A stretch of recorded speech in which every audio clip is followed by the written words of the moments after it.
Hello guys, இன்னைக்கு நம்ம பார்க்க போகிறது வெல்கம் டு ஜப்பான் மிஸ்ஸெல்ஃப் எபிசோட் 11 தான். ஸோ வீடியோக்குள்ளே போகிறதுக்கு முன்னாடி மறக்காமல் ஒரு லைக் போட்டுருங்க. அதே மாதிரி இது வரைக்கும் நம்ம சேனலுக்கு சப்ஸ்கிரைப் பண்ணலையா, சப்ஸ்கிரைப் பண்ணிக்கோங்க. சரி வாங்க, நம்ம டைம் வேஸ்ட் நம்ம எப்பிக்குள்ளே போகலாம். எப்பிக்கோட ஸ்டார்டிங்லேயே அவங்க மூஞ்சில் ஏதோ ஒரு வால் வந்து தட்டினே இருக்கு. போதும் நிறுத்து. அப்புறம் அங்கே காசு எழுந்து பார்த்தா அது ஒரு பூனை. அட இது என்ன பந்து? இதனால அவன் ரொம்ப ஷாக் ஆகுறான். அங்கே மாரியும் கேட்குறான், ஆமா என்ன ஆச்சு காசு?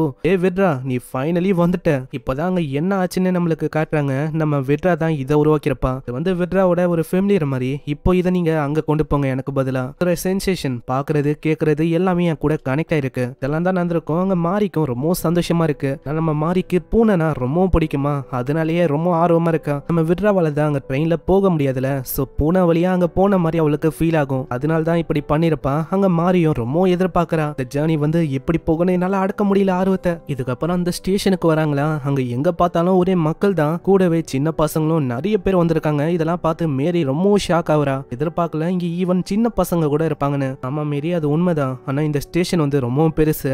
அதாவது ஒரு லேப்ரேத் மாதிரி தான். நம்ம தனியா பிரிஞ்சு போக கூடாது. அப்படி பிரிஞ்சுட்டா அவ்வளவுதான், நம்ம தொலைஞ்சு போறதுக்கு நிறையவே வாய்ப்பு இருக்கு. சரி எனக்கு புரியுது. என்னதான் ஆனாலும் நம்ம ரெண்டு பேரும் கையை விடக்கூடாது அதானே. அதுக்கப்புறம் அவ ஃபர்ஸ்ட் டைம் அந்த ட்ரெயினை பாக்குறாளா. ரொம்ப எக்ஸைட்மெண்டா இருக்கு. எனக்கு வந்து தெரியுது உன்னோட முகத்தை பார்க்கும் போதே. பென்டோ ஏகப்பட்ட விஷயத்தெல்லாம் வாங்கியிருப்பாங்க.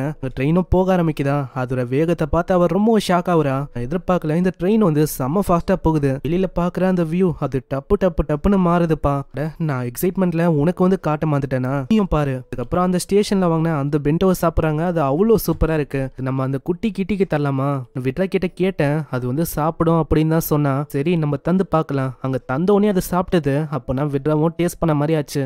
அதே மாதிரி நீ இதை ட்ரை பண்ணி, இது சும்மா வேற லெவல்ல இருக்கும். அதை அவன் கொடுக்க ட்ரை பண்றான். ஆனா அவ ஒரு மாதிரி ஃபேஸை வச்சுக்கிறாளா. இதனால அங்க அவனுக்கு என்ன சொல்றதுன்னு தெரியல. ஒரு மாதிரி ரொம்பவும் வெக்கப்படுறான். அட இது உண்மையிலேயே ரொம்ப வேற லெவல்ல இருக்கு. இதை நம்ம விட்ராக்கும் கொடுக்கணும். ஆமா என்ன ஆச்சு? அது ஒன்றும் இல்லை. எதிர்பார்க்கல இவ எக்ஸைட் ஆகியே இப்படி டயர்ட் ஆயிடுவான்னு. ஆனா எனக்கு இப்போ ஞாபகம் இருக்கு. என்னோட தாத்தா கூட நான் 5வது கிரேட்ல இருக்கும் போது இங்க வந்தேன். கடைசியா அப்போ வந்து தான். அதுக்கப்புறம் நானும் எங்க அம்மாலாம் டோக்கியோல வாழ ஆரம்பிச்சோம். அவ்வளவுதான். அதுக்கப்புறம் இந்த பக்கமே நான் வரல. நிறைய விஷயம் எனக்கு ஞாபகமே இல்லை. ஈவன் எங்க அம்மாவோட முகம் அது கூட எனக்கு அவளைக்கும் ஞாபகம் இல்லை.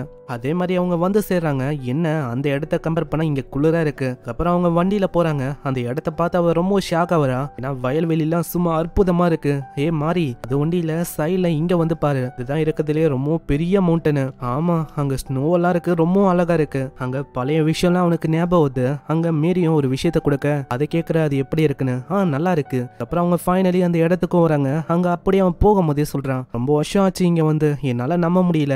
இந்த வழியா தான் ஸ்கூலுக்கு எப்பயுமே போவேன்னு. அதேதான் நானும் யோசிக்கிறேன். நீ சின்ன வயசுல எப்படிப்பட்ட பையனா இருப்பேன்னு. அதே மாதிரி தான் ஒரு தூங்க முஞ்சா இருந்திருப்பான்னு நினைக்கிறேன். அதே மாதிரி அவங்க போறாங்க. அவ ஏதோ ஒரு விஷயத்த பார்த்து ரொம்ப பயந்து போறா. அந்த பூனையும் பயந்தது. அப்புறம் தான் நம்மளுக்கு தெரியுது அது ஒரு பசுவை பார்த்து அவங்க ரெண்டு பேரும் ரொம்ப பயந்து போயிட்டாங்க. எதிர்பார்க்கல அவர் வந்து இப்போ பசுவெல்லாம் வளர்க்குறாரா.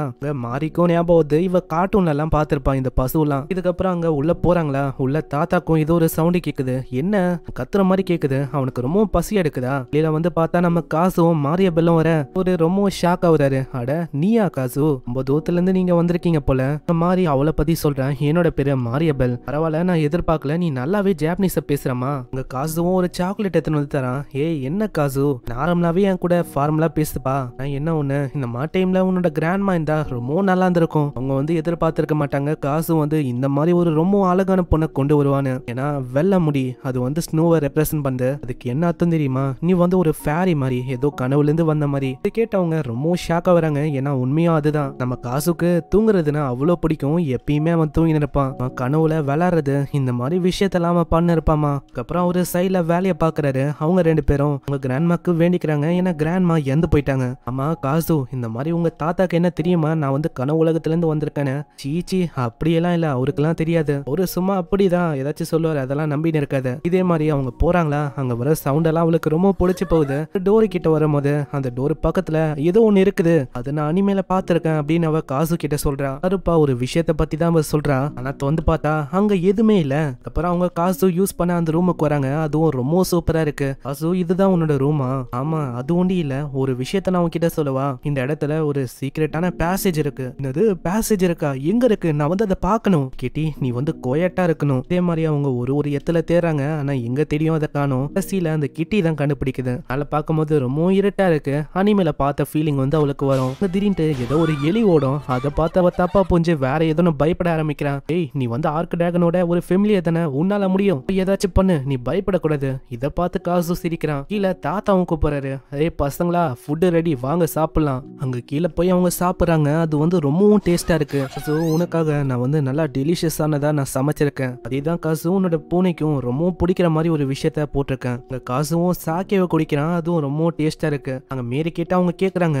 மேரியும் வந்து கொத்துக்கிறான். அட இது வந்து இந்த அளவுக்கு ரொம்ப வாமா இருக்கும்னு எனக்கு தெரியாது. அப்படியே என்னோட நாக்குல இருந்து வயிற்று வலிக்க போகுது இதோட டேஸ்ட். அங்க தாத்தா அதுக்கப்புறம் ஒரு பொருளை தராரு. அது ஸ்பெஷலா இங்க இருக்கிற ஆளுங்களால ஒரு உருவாக்கப்பட்ட ஒரு கலை தான். அதுவும் ரொம்ப அழகா இருக்கு. நீ வந்து அதை வச்சுக்கலாம், உனக்கு பிடிச்சிருந்தா. ரொம்ப நன்றி. இதுக்கப்புறம் அவங்க பாத்திரத்தை ஒரு விளக்கலான்னு போறாரா. அங்க தாத்தா கிட்ட அவன் சொல்றான், தாத்தா அது வந்து நாங்க 2 பேரும் பாத்துக்கிறோம். வந்து அதிகமா ட்ரிங்க் பண்ணிட்டேன்னு நினைக்கிறேன் மேரி. அப்படிலாம் ஒன்றும் இல்லை, அது ரொம்ப டேஸ்டா இருந்தது. மாதிரி நம்ம ஏன் வெளியில போக கூடாது? வெளியில போற வழியில அங்க மூணெல்லாம் ரொம்ப கிளியரா இருக்கு. அங்க வந்து இப்படி இல்ல, மேகமூட்டமா ரொம்ப கிளியராலாம் இருக்காது. என்ன ரொம்ப இருட்டா இருக்கு. அங்க மேரி ஏதோ ஒரு சாண்டிங் பண்ண அந்த இடம் முழுக்க ஸ்பிரிட்ஸ் வருது. இதை பார்த்து காசு ரொம்ப ஷாக் ஆகுறான். ஸ்பிரிட்ஸை இந்த உலகத்திலயும் நம்ம மேரியால சமன் பண்ண முடியுது. மேரி நீ உண்மையிலேயே வேற லெவலு. ஆமா என்னாலேயே நம்ப முடியல, இது நான் ஃபர்ஸ்ட் டைம் இங்க பண்ணிருக்கேன். இது வரைக்கும் அதுங்களை வர வைக்க ட்ரை பண்ண, இருந்தாலும் வர வைக்க முடியல. ஜாப்பனீஸ்ல நான் வந்து அதை ட்ரை பண்ணனா வந்துருச்சு. இங்க இருந்து எனக்கும் இங்க இருக்கிற விஷயம் வந்து ஒத்து போகுதுல, அதனால தான் இதுங்களை என்னால வர வைக்க முடிஞ்சது. நான் எதிர்பார்க்கல